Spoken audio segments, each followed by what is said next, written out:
ان کا دھوکا کھانا ایک فطری امر تھا یا پھر یہ سب اسی طرح سے طے کیا گیا تھا؟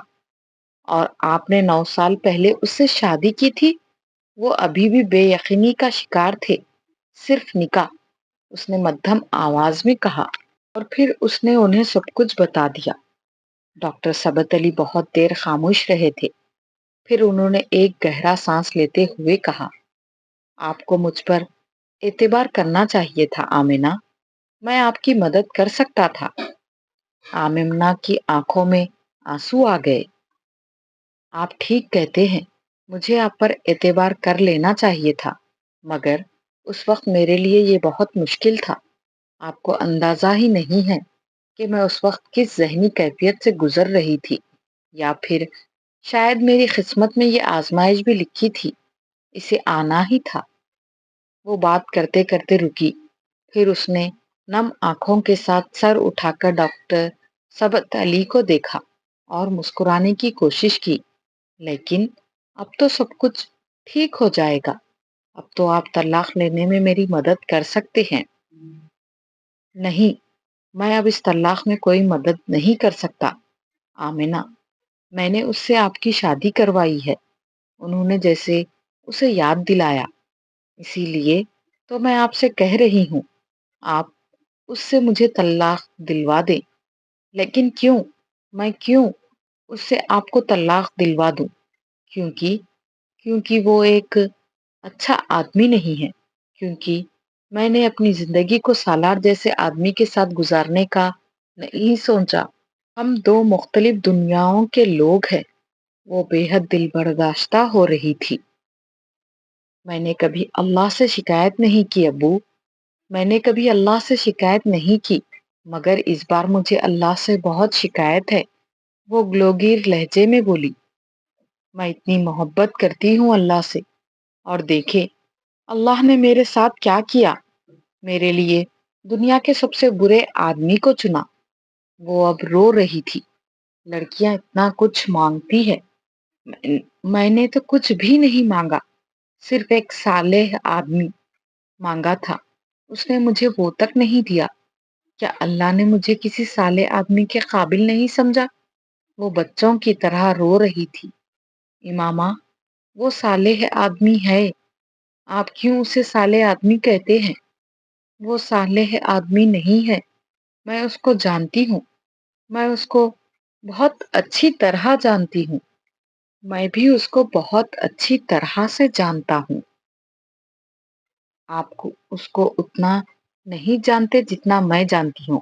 وہ شراب پیتا ہے، وہ نفسیاتی مریض ہے، کئی بار خودکشی کی کوشش کر چکا ہے، گریبان کھلا چھوڑ کر پھرتا ہے، عورت کو دیکھ کر اپنی نظر تک نیچی رکھنا نہیں جانتا، اور آپ کہتے ہیں وہ صالح آدمی ہے؟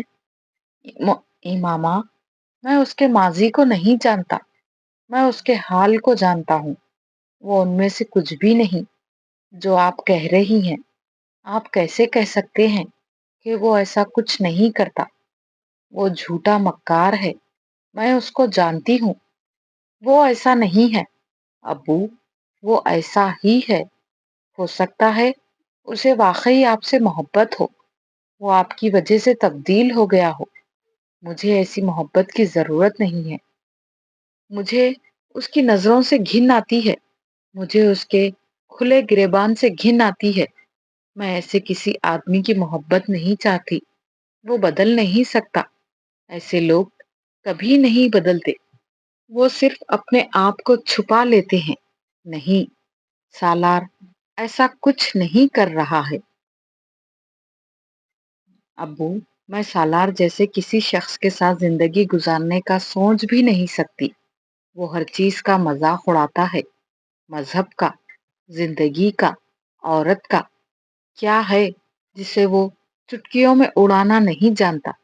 جس شخص کے نزدیک میرا اپنا مذہب کو چھوڑ دینا ایک حماقت ہے، جس کے نزدیک مذہب پر بات کرنا وقت ضائع کرنے کے مترادف ہے، جو صرف واٹ از اکٹیسی کا مطلب جاننے کے لیے خودکشیاں کرتا پھرتا ہے، جس کے نزدیک زندگی کا مقصد صرف عیش ہے، وہ میرے ساتھ محبت کرے بھی تو کیا صرف محبت کی بنیاد پر میں اس کے ساتھ زندگی گزار سکتی ہوں؟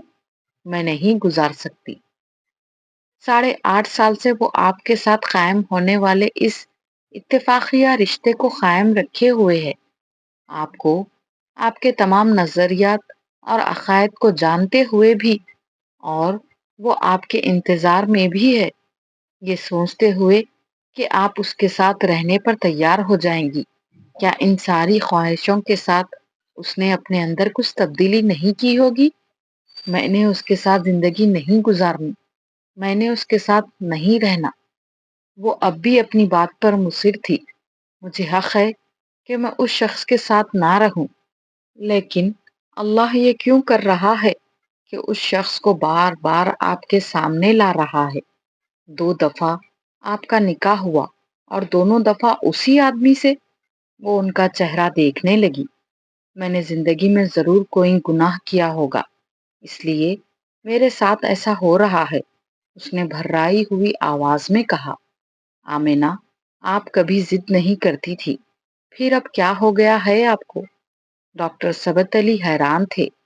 آپ مجھے مجبور کریں گے تو میں آپ کی بات مان لوں گی، کیونکہ آپ کے مجھ پر اتنے احسانات ہیں کہ میں تو آپ کی کسی بات کو رد کر ہی نہیں سکتی۔ لیکن آپ اگر یہ کہیں گے کہ میں اپنی مرضی اور خوشی کے ساتھ اس کے ساتھ زندگی گزاروں تو وہ میں کبھی نہیں کر سکوں گی۔ مجھے کوئی دلچسپی نہیں ہے کہ وہ کتنا تعلیم یافتہ ہے، کتنے اچھے عہدے پر کام کر رہا ہے، یا مجھے کیا دے سکتا ہے۔ آپ ایک ان پڑھ آدمی سے شادی کر دیتے، لیکن وہ اچھا انسان ہوتا تو میں کبھی آپ سے شکوہ نہیں کرتی۔ لیکن سالار وہ آنکھوں دیکھی ہے جس کو میں اپنی خوشی سے نگل نہیں سکتی۔ آپ سالار کے بارے میں وہ جانتے ہیں جو آپ نے سنا ہے، میں اس کے بارے میں وہ جانتی ہوں جو میں نے دیکھا ہے۔ ہم 15 سال ایک دوسرے کے ہمسائے رہے ہیں، آپ تو اس کو چند سالوں سے جانتے ہیں۔ آمینہ، میں آپ کو مجبور کبھی نہیں کروں گا۔ یہ رشتہ آپ اپنی خوشی سے قائم رکھنا چاہیں گی تو ٹھیک، لیکن صرف میرے کہنے پر اسے قائم رکھنا چاہو تو ایسا کرنے کی ضرورت نہیں۔ آپ ایک بار سالار سے مل لے، پھر بھی اگر آپ کا یہی مطالبہ ہوا تو میں آپ کی بات مان لوں گا۔ ڈاکٹر ثبت علی بے حد سنجیدہ تھے۔ اسی وقت ملازم نے آ کر سالار کے آنے کی اطلاع دی۔ ڈاکٹر ثبت علی نے اپنی گھڑی پر ایک نظر دوڑائی اور ملازم سے کہا، انہیں اندر لے آؤ۔ یہاں؟ ملازم حیران ہوا۔ ہاں، یہیں پر، ڈاکٹر ثبت علی نے کہا۔ امامہ اٹھ کھڑی ہوئی۔ میں ابھی اس طرح اس سے بات نہیں کرنا چاہتی۔ اس کا اشارہ اپنی متورم آنکھوں اور سرخ چہرے کی طرف تھا۔ آپ نے ابھی تک اسے دیکھا نہیں ہے؟ آپ اسے دیکھ لیں، انہوں نے دھیمے لہجے میں اس سے کہا۔ یہاں نہیں، میں اندر کمرے میں سے اسے دیکھ لوں گی۔ وہ پلٹ کر اپنے کمرے میں چلی گئی۔ کمرے کا دروازہ کھلا تھا، اس نے اسے بند نہیں کیا۔ کمرے میں تاریکی تھی۔ کھلے دروازے سے لاؤنج سے آنے والی روشنی اتنی کافی نہیں تھی کہ کمرے کے اندر اچھی طرح سے دیکھا جا سکتا۔ وہ اپنے بیڈ پر آ کر بیٹھ گئی۔ اپنے بیڈ پر بیٹھ کر اس نے اپنی انگلیوں سے اپنی آنکھوں کو مسلا۔ وہ جہاں بیٹھی تھی وہاں سے وہ لاؤنج کو بخوبی دیکھ سکتی تھی۔ 9 سال کے بعد اس نے کھلے دروازے سے لاؤنج میں نمودار ہوتے اس شخص کو دیکھا، جیسے وہ ایک طویل عرصے پہلے مردہ سمجھ چکی تھی، جسے زیادہ نفرت اور گھن اسے کبھی کسی سے محسوس نہیں ہوئی تھی، جسے وہ بدترین لوگوں میں سے ایک سمجھتی تھی، اور جس کے نکاح میں وہ پچھلے کئی سالوں سے تھی۔ تقدیر کیا اس کے علاوہ کسی اور چیز کو کہتے ہیں؟ اپنی آنکھوں میں اترتی دھند کو انگلیوں کے پوروں سے صاف کیا۔ ڈاکٹر ثبت علی اس سے گلے مل رہے تھے۔ اس کی پشت امامہ کی طرف تھی۔ اس نے معانقہ کرنے سے پہلے ہاتھ میں پکڑے ہوئے پھول اور ایک پیکٹ سینٹر ٹیبل پر رکھا تھا۔ معانقے کے بعد وہ صوفے پر بیٹھ گیا، اور تب پہلی بار امامہ نے اس کا چہرہ دیکھا۔ کھلا گریبان، گلے میں لٹکتی زنجیریں، ہاتھوں میں لٹکتے بینڈز، ربر بینڈ میں بندھے بالوں کی پونی، وہاں ایسا کچھ نہیں تھا۔ وہ کریم کلر کی ایک سادہ شلوار سوٹ پہ واسکوٹ پہنے ہوئے تھا۔ ہاں، ظاہر طور پر بہت بدل گیا ہے۔ اسے دیکھتے ہوئے اس نے سوچا۔ اسے دیکھ کر کوئی بھی یقین نہیں کر سکتا کہ یہ کبھی اس کی سوچ کا سلسلہ ٹوٹ گیا۔ وہ اب ڈاکٹر ثبت علی سے باتیں کر رہا تھا۔ ڈاکٹر ثبت علی اسے شادی کی مبارکباد دے رہے تھے۔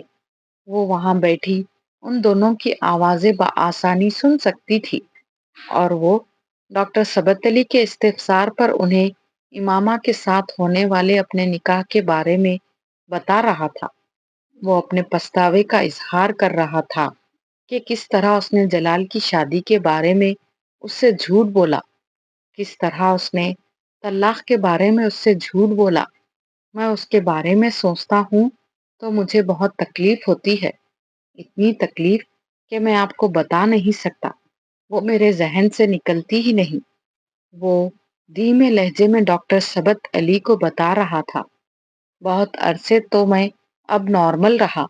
اس نے مجھ سے حضرت محمد صلی اللہ علیہ وسلم کے واسطے مدد مانگی تھی، یہ کہہ کر کہ میں ایک مسلمان ہوں، ختم نبوت پر یقین رکھنے والا مسلمان، میں دھوکہ نہیں دوں گا اسے، اور میری پستی کی انتہا دیکھیں کہ میں نے اسے دھوکہ دیا، یہ جاننے کے باوجود کہ وہ میرے نبی صلی اللہ علیہ وسلم سے اس قدر محبت کرتی ہے کہ سب کچھ چھوڑ کر گھر سے نکل آئی، اور میں اس کا مذاق اڑاتا رہا، اسے پاگل سمجھتا اور کہتا رہا۔ جس رات میں اسے لاہور چھوڑنے آیا تھا، اس نے مجھے راستے میں کہا تھا کہ ایک دن ہر چیز مجھے سمجھ آ جائے گی، تب مجھے اپنی اوقات کا پتہ چل جائے گا۔ وہ عجیب سے انداز میں ہنسا تھا۔ اس نے بالکل ٹھیک کہا تھا، مجھے واقعی ہر چیز کی سمجھ آ گئی۔ اتنے سالوں میں نے اللہ سے اتنی دعا اور توبہ کی ہے کہ… وہ بات کرتے کرتے رک گیا۔ امامہ نے اسے سینٹر ٹیبل کے شیشے کے کنارے پر اپنی انگلی پھیرتے دیکھا۔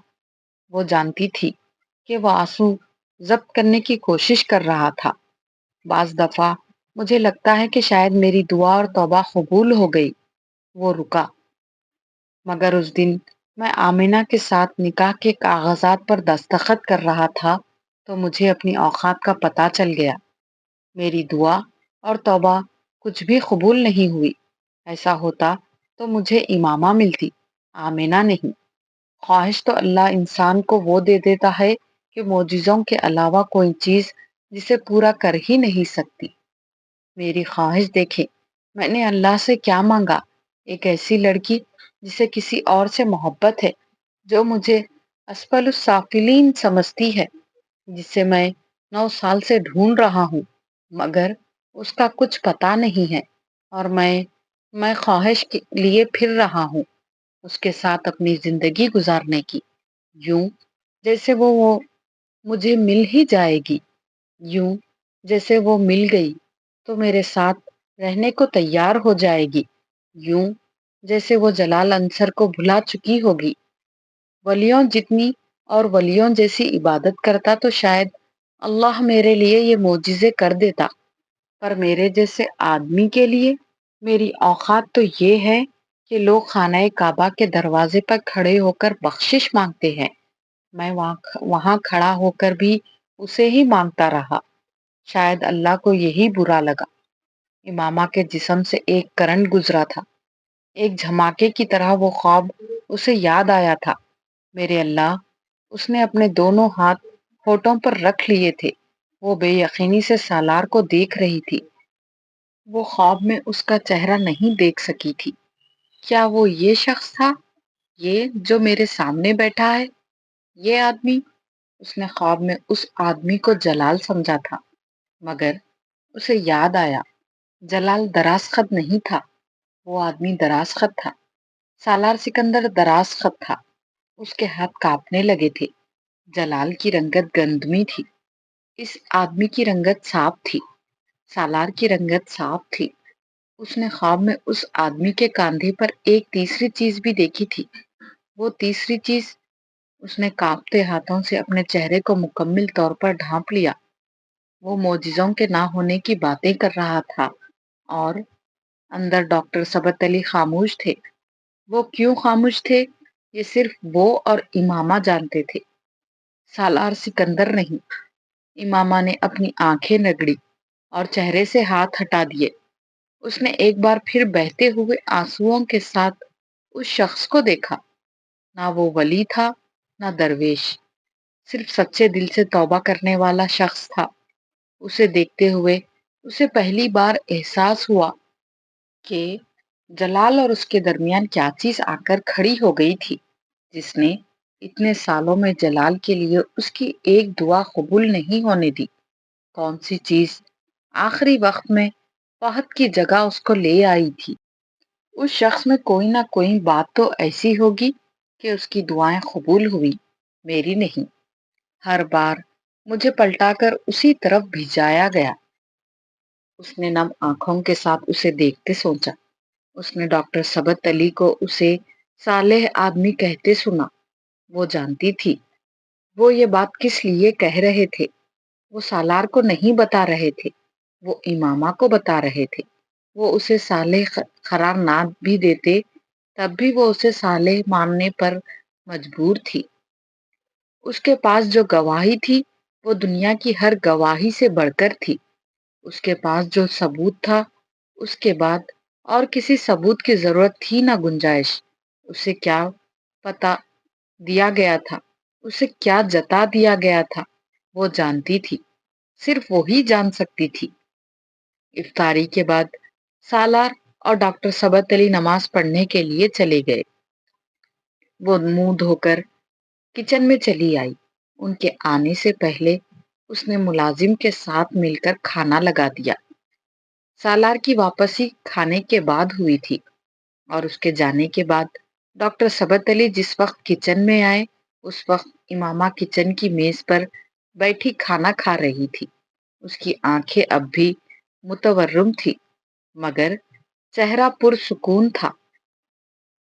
میں نے سالار کو آپ کے بارے میں نہیں بتایا، لیکن میں جانتا ہوں کہ آپ اب جلد از جلد اس سے مل کر بات کر لیں۔ ڈاکٹر ثبت علی نے اس سے کہا۔ مجھے اس سے کوئی بات نہیں کرنی۔ وہ پانی پیتے ہوئے رک گئی۔ اسے اللہ نے میرے لیے منتخب کیا ہے اور میں اللہ کے انتخاب کو رد کرنے کی جرت نہیں کر سکتی۔ اس نے کہا کہ وہ توبہ کر چکا ہے۔ وہ نہ بھی کرتا ویسا ہی ہوتا جیسا پہلے تھا، تب بھی میں اس کے پاس چلی جاتی۔ اگر میں جان لیتی کہ اسے اللہ نے میرے لیے منتخب کیا ہے۔ وہ اب دوبارہ پانی پی رہی تھی۔ آپ اس سے کہیں مجھے لے جائے۔ سالار جس وقت مغرب کی نماز پڑھ کر آیا تب تک امامہ فرقان کی بیوی کے ساتھ کھانے کی میز پر کھانا لگا چکی تھی۔ فرقان اور سالار کی عدم موجودگی میں اس بار آمنہ اصرار کر کے اس کے ساتھ کام کرنے لگی۔ سالار کے آنے پر وہ اپنے فلیٹ جانے کے لیے تیار ہو گئی۔ سالار اور امامہ نے اسے روکنے کی کوشش کی تھی۔ نہیں، مجھے بچوں کے ساتھ کھانا کھانا ہے، وہ بیچارے انتظار کر رہے ہوں گے، آپ انہیں بھی یہیں بلوا لیں۔ سالار نے کہا۔ نہیں بھائی، میں اس قسم کی فضول حرکت نہیں کر سکتی۔ امامہ تو پھر تمہیں پتا ہے یہاں سے جانے کا نام ہی نہیں لے گی۔ نوشین نے اپنی بیٹی کا نام لیا۔ سالار بڑا پیار کرتا ہے امامہ کے ساتھ، فرقان کی بیوی نے امامہ سے کہا۔ ایک لمحے کے لیے سالار اور امامہ کی نظریں ملی، پھر سالار برق رفتاری سے مڑ کر ٹیبل پر پڑے گلاس میں جگ سے پانی اونڈیلنے لگا۔ نوشین نے حیرانی سے امامہ کے سرخ ہوتے ہوئے چہرے کو دیکھا مگر وہ سمجھ نہیں پائی۔ تم لوگ کھانا کھاؤ، سحری بھی میں ملازم کے ساتھ بھجوا دوں گی، تم لوگ کچھ تیار مت کرنا۔ ان کے جانے کے بعد سالار دروازہ بند کر کے واپس آ گیا۔ امامہ کو مخاطب کیے بغیر وہ کرسی کھینچ کر بیٹھ گیا، لیکن اس نے کھانا شروع نہیں کیا۔ امامہ چند لمحے کھڑی کچھ سوچتی رہی، پھر خود بھی ایک کرسی کھینچ کر بیٹھ گئی۔ اس کے بیٹھ جانے کے بعد سالار نے اپنے سامنے پڑے پلیٹ میں چاول نکالنا شروع کیے۔ کچھ چاول نکال لینے کے بعد اس نے دائیں ہاتھ سے چاولوں کا ایک چمچہ منہ میں ڈالا۔ چند لمحوں کے لیے امامہ کی نظر اس کے دائیں ہاتھ سے ہوتے ہوئے اس کے چہرے پر گئی۔ سالار اس کی طرف متوجہ نہیں تھا، مگر وہ جانتا تھا کہ وہ کیا دیکھ رہی تھی۔ کھانا بہت خاموشی سے کھایا گیا۔ امامہ کو اس کی خاموشی اب بری طرح چبھنے لگی تھی۔ آخر وہ اس سے بات کیوں نہیں کر رہا تھا؟ کیا مجھے دیکھ کر اتنا شوق لگا ہے اسے، یا پھر اسے اپنی بھوک غائب ہوتی محسوس ہوئی؟ اسے اپنی پلیٹ میں موجود کھانا ختم کرنا مشکل لگنے لگا۔ سالار اس کے برعکس بہت اطمینان اور تیز رفتاری سے کھانا کھا رہا تھا۔ اس نے جس وقت کھانا ختم کیا اس وقت عشاء کی اذان ہو رہی تھی۔ امامہ کے کھانا ختم کرنے کا انتظار کیے بغیر وہ میز سے اٹھ کر اپنے بیڈ روم میں چلا گیا۔ وہ میز پر پڑے برتن سمیٹنے لگی جب اس نے سالار کو تبدیل شدہ لباس میں برآمد ہوتے دیکھا۔ ایک بار پھر اسے مخاطب کیے بغیر وہ فلیٹ سے نکل گیا تھا۔ امامہ نے بچے ہوئے کھانے کو فریج میں رکھ دیا۔ برتنوں کو سنک میں رکھنے کے بعد اس نے میز صاف کی اور خود بھی نماز پڑھنے چلی گئی۔ وہ عشاء کی نماز کے بعد جس وقت واپس لوٹا اس وقت وہ کچن میں برتن دھونے میں مصروف تھی۔ سالار اپنے پاس موجود چابی سے فلیٹ کا دروازہ کھول کر اندر آ گیا۔ سالار لاؤنج سے گزرتے ہوئے رک گیا۔ کچن کے دروازے کی طرف امامہ کی پشت تھی اور وہ سنک کے سامنے کھڑی تھی۔ اس کا دوپٹہ لاؤنج کے صوفے پر پڑا ہوا تھا۔ سالار نے پہلی بار اسے سیدہ اماں کے ہاں کچھ گھنٹے پہلے دوپٹے کے بغیر دیکھا تھا، اور اب وہ ایک بار پھر اسے دوپٹے کے بغیر دیکھ رہا تھا۔ 9 سال پہلے وضو کرتے دیکھتے ہوئے اسے پہلی بار امامہ کو اس چادر کے بغیر دیکھنے کی خواہش پیدا ہوئی تھی جو وہ اوڑھے رکھتی تھی۔ 9 سال بعد اس کی خواہش پوری ہو گئی تھی۔ اس نے 9 سال میں کئی بار اسے اپنے گھر میں محسوس کیا تھا، مگر آج جب وہ اسے وہاں دیکھ رہا تھا تو وہ دم بخود تھا۔ اس کے سیاہ بال ڈھیلے ڈھالے انداز میں جوڑے کی شکل میں لپٹے گئے تھے، اور سفید سویٹر کی پشت پر وہ ایک دم بہت نمایاں ہو گئے تھے۔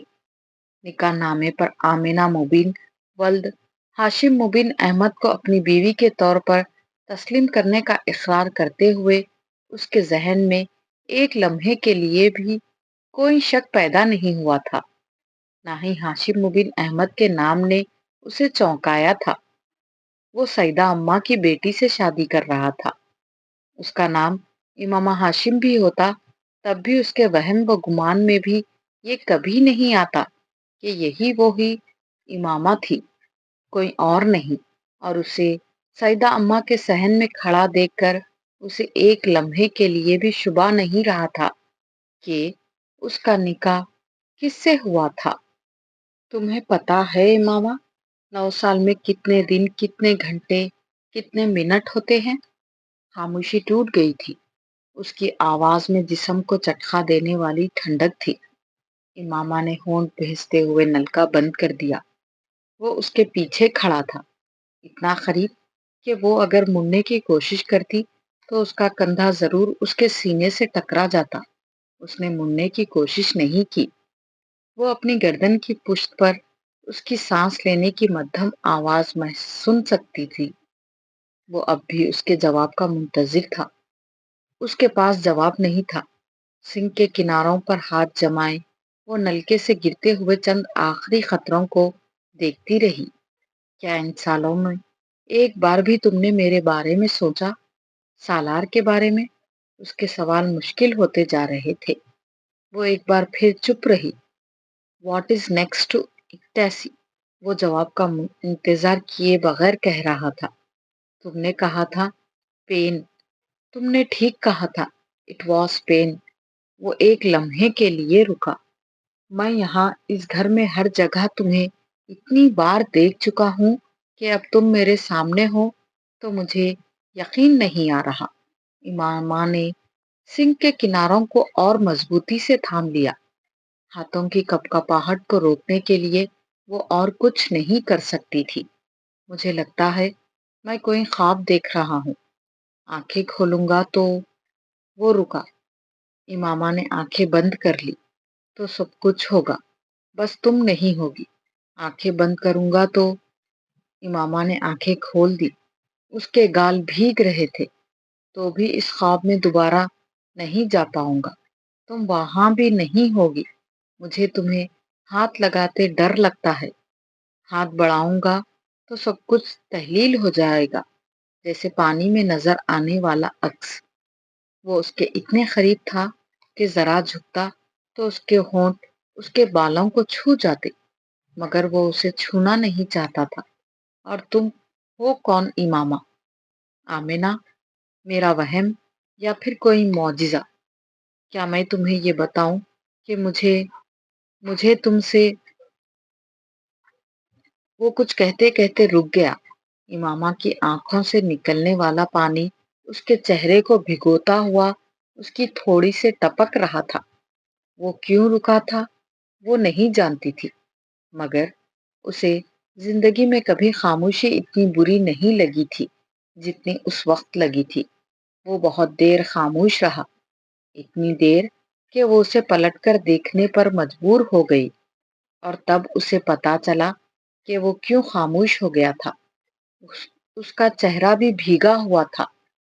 وہ دونوں زندگی میں پہلی بار ایک دوسرے کو اتنے قریب سے دیکھ رہے تھے، اتنے قریب کہ وہ ایک دوسرے کی آنکھوں میں نظر آنے والے اپنے اپنے عکس کو بھی دیکھ سکتے تھے۔ پھر سالار نے نظریں چرانے کی کوشش کی تھی۔ وہ اپنے ہاتھ سے اپنے چہرے کو صاف کر رہا تھا۔ تم مجھ سے اور میں تم سے کیا چھپائیں گے سالار؟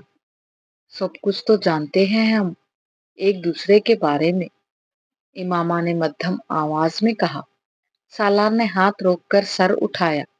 میں کچھ نہیں چھپا رہا، میں آنسوؤں کو صاف کر رہا ہوں تاکہ تمہیں اچھی طرح دیکھ سکوں، تم پھر کسی دھن میں لپٹی ہوئی نظر نہ آؤ۔ وہ اس کے کان کی لو میں لٹکنے والے ان موتیوں کو دیکھ رہا تھا جنہیں اس نے بہت سال پہلے بھی دیکھا تھا۔ فرق صرف یہ تھا کہ آج وہ بہت قریب تھے۔ ایک بار ان موتیوں نے اسے بہت رلایا تھا۔ وہ موتی آج بھی رلا رہے تھے، اپنے ہر ہلکورے کے ساتھ، وہم سے جنبش سے وہم بنتے ہوئے۔ وہ اپنے کانوں کی لوؤں پر اس کی محویت محسوس کر رہی تھی۔ میں نے کبھی نہیں سوچا کہ میں کبھی تمہارے اتنے قریب کھڑے ہو کر تم سے بات کروں گی۔ وہ مسکرایا، لیکن نم آنکھوں کے ساتھ۔ امامہ نے اس کے دائیں گال میں چند لمحوں کے لیے ابھرنے والا گڑھا دیکھا۔ مسکراتے ہوئے اس کے صرف ایک گال میں ڈمپل پڑتا تھا، دائیں گال میں، اور 9 سال پہلے امامہ کو اس ڈمپل سے بڑی جھنجھلاہٹ ہوتی تھی۔ 9 سال کے بعد اس ڈمپل نے پہلی بار عجیب سے انداز میں اپنی طرف کھینچا تھا۔ میں نے کبھی یہ نہیں سوچا تھا کہ میں تمہارے کان میں موجود ایئر رنگ کو ہاتھ لگاؤں گا، اور تم… وہ اب اس کے دائیں کان میں ہلکورے لیتے ہوئے موتی کو اپنی انگلیوں کی پوروں سے روک رہا تھا۔ اور تم مجھے ایک تھپڑ نہیں کھینچ مارو گی؟ امامہ نے بے یقینی سے اسے دیکھا۔ سالار کے چہرے پر کوئی مسکراہٹ نہیں تھی۔ اگلے لمحے وہ گیلے چہرے کے ساتھ بے اختیار ہنسی تھی۔ اس کا چہرہ سرخ ہوا تھا۔ تمہیں ابھی بھی وہ تھپڑ یاد ہے؟ وہ ایک ریفلیکس ایکشن تھا اور کچھ نہیں۔ امامہ نے ہاتھ کی پشت سے اپنے بھیگے گالوں کو صاف کیا۔ وہ ایک بار پھر مسکرایا۔ ڈمپل ایک بار پھر نمودار ہوا۔ اس نے بہت آہستگی سے اپنے دونوں ہاتھوں میں اس کے ہاتھ تھام لیے۔ تم جاننا چاہتے ہو کہ میں اتنے سال کہاں رہی، کیا کرتی رہی، میرے بارے میں سب کچھ؟ وہ نفی میں سر ہلاتے ہوئے اس کے دونوں ہاتھ اپنے سینے پر رکھ رہا تھا۔ میں کچھ جاننا نہیں چاہتا، کچھ بھی نہیں۔ تمہارے لیے اب میرے پاس کوئی اور سوال نہیں ہے۔ میرے لیے یہی کافی ہے کہ تم میرے سامنے کھڑی ہو۔ میرے سامنے تو ہو۔ میرے جیسا آدمی کسی سے کیا تحقیق کرے گا؟ امامہ کے ہاتھ سالار کے سینے پر اس کے ہاتھوں کے نیچے دبے تھے۔ پانی نے اس کے ہاتھوں کو سرد کر دیا تھا۔ وہ جانتی تھی وہ کیوں اس کے ہاتھ اپنے سینے پر رکھے ہوئے تھا۔ لاشعوری طور پر وہ اس کے ہاتھوں کی ٹھنڈک ختم کرنے کی کوشش کر رہا تھا، بالکل اسی طرح جس طرح کوئی بڑا کسی بچے کے سرد ہاتھوں میں حرارت پیدا کرنے کی کوشش کرتا ہے۔ اس کے سینے پر ہاتھ رکھے وہ سویٹر کے نیچے سے اس کے دل کی دھڑکن کو محسوس کر سکتی تھی۔ وہ بے ترتیب تھی، تیز، پرجوش، کچھ کہتی ہوئی، کچھ کہنے کی کوشش کرتی ہوئی۔ اس کے سینے پر رکھے ہاتھ وہ اس وقت اس کے دل تک پہنچی ہوئی تھی۔ اسے شبہ نہیں تھا وہ شخص اس سے محبت کرتا تھا۔ کیوں کرتا تھا؟ اس کا جواب سامنے کھڑا ہوا شخص بھی نہیں دے سکتا تھا۔ اس نے اس شخص سے یہ سوال کیا بھی نہیں تھا۔ سالار کی آنکھیں پرسکون انداز میں بند تھی۔ نہ بھی ہوتی تب بھی ان آنکھوں کو دیکھتے ہوئے اب اسے کوئی الجھن نہیں ہو رہی تھی۔ ان آنکھوں میں جو کچھ 9 سال پہلے تھا اب نہیں تھا، جو اب تھا وہ 9 سال پہلے نہیں تھا۔ ہم کیا ہیں؟ ہماری محبتیں کیا ہیں؟ کیا چاہتے ہیں؟ کیا پاتے ہیں؟ اس کی آنکھوں میں ایک بار پھر نمی اترنے لگی تھی۔ جلال انصر اور سالار سکندر، خواب سے حقیقت، حقیقت سے خواب، زندگی کیا اس کے سوا اور کچھ ہے؟ امامہ نے آہستگی سے اپنے ہاتھ کھینچے۔ سالار نے آنکھیں کھول دی۔ اس کی آنکھوں میں ایک ثانیے کے لیے ابھرنے والے تاثر کو صرف وہی پہچان سکتی تھی۔ پریشانی، اضطراب، خوف، تینوں میں سے کچھ تھا۔ امامہ نے ایک نظر اس کے چہرے کو دیکھا، پھر سیاہ سویٹر کے گلے سے باہر نکلے ہوئے سفید کالرز کو دیکھا۔ کچھ کہے بغیر بہت نرمی کے ساتھ اس کی گردن کے گرد بازو حمائل کرتے ہوئے اس نے سالار کے سینے پر سر رکھ کر آنکھیں بند کر لی۔ اس نے پہلی بار سالار کے کولون کی ہلکی سی مہک کو محسوس کیا۔ 9 سال پہلے وہ بہت تیز قسم کے پرفیومز استعمال کرتا تھا۔ 9 سال بعد سالار بالکل ساکت تھا، یوں جیسے اسے یقین نہیں آیا ہو۔ چند لمحوں کے بعد اس نے بڑی نرمی کے ساتھ امامہ کے گرد بازو پھیلائے۔ آئی ایم آنرڈ، یہ میرے لیے اعزاز ہے، امامہ نے اسے مدھم آواز میں کہتے سنا۔ وہ اس کی بند آنکھوں کو نرمی سے چوم رہا تھا۔ وہ سالار کے ساتھ خانہ کعبہ کے صحن میں بیٹھی ہوئی تھی۔ سالار اس کے دائیں جانب تھا۔ وہ وہاں ان کی آخری رات تھی۔ وہ پچھلے 15 دن سے وہاں تھے۔ کچھ دیر پہلے انہوں نے تہجد ادا کی تھی۔ وہ تہجد کے نوافل کے بعد وہاں سے چلے جایا کرتے تھے۔ آج نہیں گئے، آج وہیں بیٹھے رہے۔ ان کے اور خانہ کعبہ کے دروازے کے درمیان بہت لوگ تھے اور بہت فاصلہ تھا۔ اس کے باوجود وہ دونوں جہاں بیٹھے تھے وہاں سے وہ خانہ کعبہ کے دروازے کو بہت آسانی سے دیکھ سکتے تھے۔ وہاں بیٹھتے وقت ان دونوں کے ذہن میں ایک ہی خواب تھا۔ وہ اس رات کو اب اپنی آنکھوں سے دیکھ رہے تھے۔ حرم پاک کے فرش پر اس جگہ گھٹنوں کے بل بیٹھے ہوئے سالار سورہ رحمان کی تلاوت کر رہا تھا۔ امامہ جان بوجھ کر اس کے برابر بیٹھنے کی بجائے بائیں جانب اس کے عقب میں بیٹھ گئی۔ سالار نے تلاوت کرتے ہوئے گردن موڑ کر اسے دیکھا، پھر اس کا ہاتھ پکڑ کر آہستگی سے اپنے برابر والی جگہ کی طرف اشارہ کیا۔ امامہ اٹھ کر اس کے برابر بیٹھ گئی۔ سالار نے اس کا ہاتھ چھوڑ دیا۔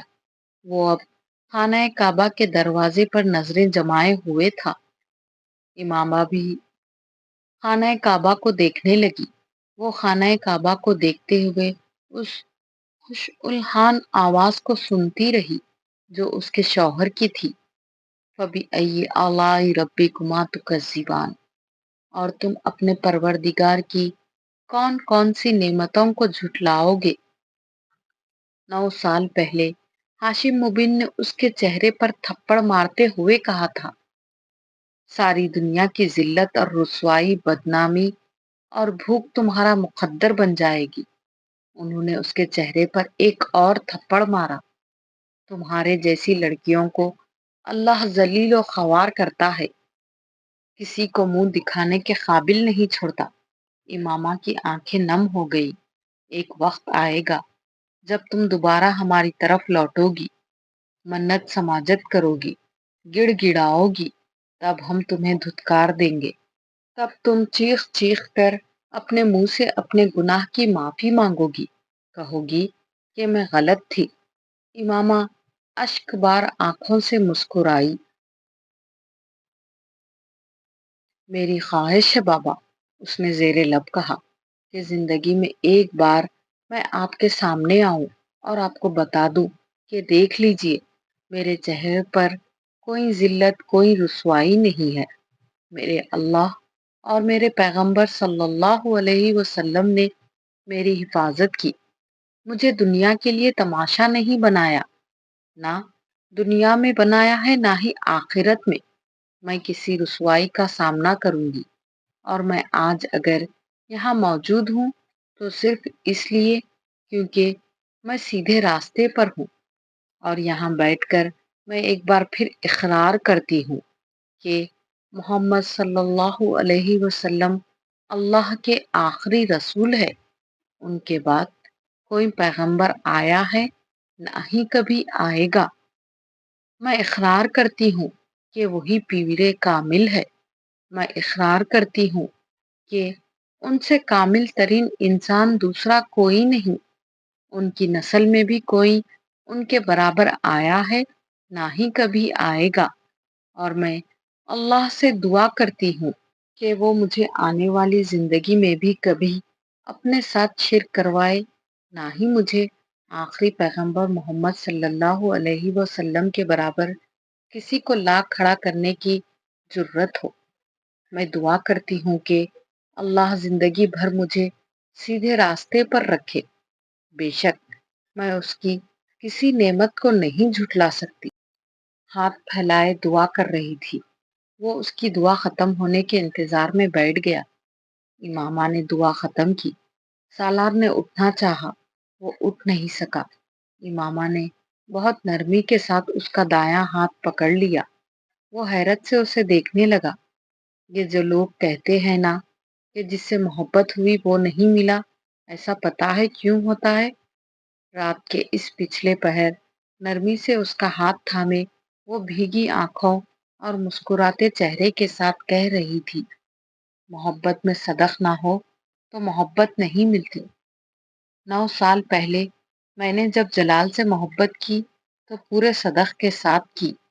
دعائیں، وظیفے، منتیں، کیا تھا جو میں نے نہیں کر چھوڑا، مگر وہ مجھے نہیں ملا۔ وہ گھٹنوں کے بل بیٹھی ہوئی تھی۔ سالار کا ہاتھ اس کے ہاتھ کی نرم گرفت میں اس کے گھٹنے پر دھرا تھا۔ پتا ہے کیوں؟ کیونکہ اس وقت تم بھی مجھ سے محبت کرنے لگے تھے، اور تمہاری محبت میں میری محبت سے زیادہ صدق تھا۔ سالار نے اپنے ہاتھ کو دیکھا۔ اس کی تھوڑی سے ٹپکنے والے آنسو اب اس کے ہاتھ پر گر رہے تھے۔ سالار نے دوبارہ امامہ کے چہرے کی طرف دیکھا۔ مجھے اب لگتا ہے کہ اللہ نے مجھے بہت پیار سے بنایا تھا۔ وہ مجھے کسی ایسے شخص کو سونپنے پر تیار نہیں تھا جو میری ناقدری کرتا، مجھے ضائع کرتا، اور جلال، وہ میرے ساتھ یہی سب کچھ کرتا، وہ میری قدر کبھی نہ کرتا۔ 9 سال میں اللہ نے مجھے ہر حقیقت بتا دی، ہر شخص کا اندر اور باہر دکھا دیا، اور پھر اس نے مجھے سالار سکندر کو سونپا، کیونکہ وہ جانتا تھا کہ تم وہ شخص ہو جس کی محبت میں صدق ہے۔ تمہارے علاوہ اور کون تھا جو مجھے یہاں لے کر آتا؟ تم نے ٹھیک کہا تھا، تم نے مجھ سے پاک محبت کی تھی۔ وہ بے حس وہ حرکت اسے دیکھ رہا تھا۔ وہ اب اس کے ہاتھ کو نرمی سے چومتے ہوئے باری باری اپنی آنکھوں سے لگا رہی تھی۔ مجھے تم سے کتنی محبت ہوگی میں نہیں جانتی، دل پر میرا اختیار نہیں ہے، مگر میں جتنی زندگی تمہارے ساتھ گزاروں گی تمہاری وفادار اور فرما بردار رہوں گی، یہ میرے اختیار میں ہے۔ میں زندگی کے ہر مشکل مرحلے، ہر آزمائش میں تمہارے ساتھ رہوں گی۔ میں اچھے دنوں میں تمہاری زندگی میں آئی ہوں، میں برے دنوں میں بھی تمہیں اکیلا نہیں چھوڑوں گی۔ اس نے جتنی نرمی سے اس کا ہاتھ تھاما تھا، اسی نرمی سے چھوڑ دیا۔ وہ اب سر جھکائے دونوں ہاتھوں سے اپنے چہرے کو صاف کر رہی تھی۔ سالار کچھ کہے بغیر اٹھ کر کھڑا ہو گیا۔ وہ خانہ کعبہ کے دروازے کو دیکھ رہا تھا۔ بلا شبہ اسے زمین پر اتاری جانے والی صالح اور بہترین عورتوں میں سے ایک بخش دی گئی تھی، وہ عورت جس کے لیے 9 سال اس نے ہر وقت اور ہر جگہ دعا کی تھی۔ کیا سالار سکندر کے لیے نعمتوں کی کوئی حد رہ گئی تھی؟ اور اب جب وہ عورت اس کے ساتھ تھی تو اسے احساس ہو رہا تھا کہ وہ کیسی بھاری ذمہ داری اپنے لیے لے بیٹھا تھا۔ اسے اس عورت کا کفیل بنا دیا گیا تھا جو نیکی اور پارسائی میں اس سے کہیں آگے تھی۔ امامہ اٹھ کھڑی ہوئی۔ سالار نے کچھ کہے بغیر اس کا ہاتھ تھام کر وہاں سے جانے کے لیے قدم بڑھا دیے۔ اسے اس عورت کی حفاظت سونپ دی گئی تھی جس نے اپنے اختیار کی زندگی کو اس کی طرح کسی آلائش اور غلاظت میں نہیں ڈبویا، جس نے اپنی تمام جسمانی اور جذباتی کمزوریوں کے باوجود اپنی روح اور جسم کو اس کی طرف نفس کی بھینٹ نہیں چڑھایا۔ اس کا ہاتھ تھامے قدم بڑھاتے ہوئے اسے زندگی میں پہلی بار پارسائی اور تقویٰ کا مطلب سمجھ آ رہا تھا۔ وہ اس سے چند قدم پیچھے تھی۔ وہ حرم پاک میں بیٹھے اور چلتے لوگوں کی قطاروں کے درمیان سے گزر رہے تھے۔ وہ اپنی پوری زندگی کو جیسے فلم کی اسکرین پر چلتا دیکھ رہا تھا۔ اسے بے تحاشا خوف محسوس ہو رہا تھا۔ گناہوں کی ایک لمبی فہرست کے باوجود اس نے صرف اللہ کا کرم دیکھا تھا، اور اس کے باوجود اس وقت کوئی اس سے زیادہ اللہ کے غضب سے خوف نہیں کھا رہا تھا۔ وہ شخص جس کا IQ لیول 150 تھا اور جو فوٹوگرافک میموری رکھتا تھا، 9 سال میں جان گیا تھا کہ ان دونوں چیزوں کے ساتھ بھی زندگی کے بہت سارے مقامات پر انسان کسی اندھے کی طرح ٹھوکر کھا کر گر سکتا تھا۔ وہ بھی گرا تھا بہت بار، بہت مقامات پر۔ تب اس کا IQ لیول اس کے کام آیا تھا، نہ اس کی فوٹوگرافک میموری۔ ساتھ چلتی ہوئی لڑکی وہ دونوں چیزیں نہیں رکھتی تھی۔ اس کی مٹھی میں ہدایت کا ایک ننھا سا جگنو تھا، اور وہ اس جگنو سے امڑتی روشنی کے سہارے زندگی کے ہر کھپ اندھیرے سے کوئی ٹھوکر کھائے بغیر گزر رہی تھی۔ اسی کے ساتھ ہمارا ناول پیر کامل یہاں پر مکمل ہوتا ہے۔ امید کرتی ہوں کہ ہماری یہ ویڈیو آپ کو پسند آئی ہوگی۔ ویڈیو پسند آئے تو ویڈیو کو ضرور لائک کر دیجئے اور اپنے فیملی اور فرینڈس میں زیادہ سے زیادہ شیئر کیجئے، اور کمنٹ پہ ہماری ہمت افزائی ضرور کیجئے، اور ساتھ میں یہ بتائیے کہ آگے آپ کیا سننا پسند کریں گے۔ دعاؤں میں یاد رکھیے۔ ملتے ہیں اگلی ویڈیو میں۔ اللہ حافظ۔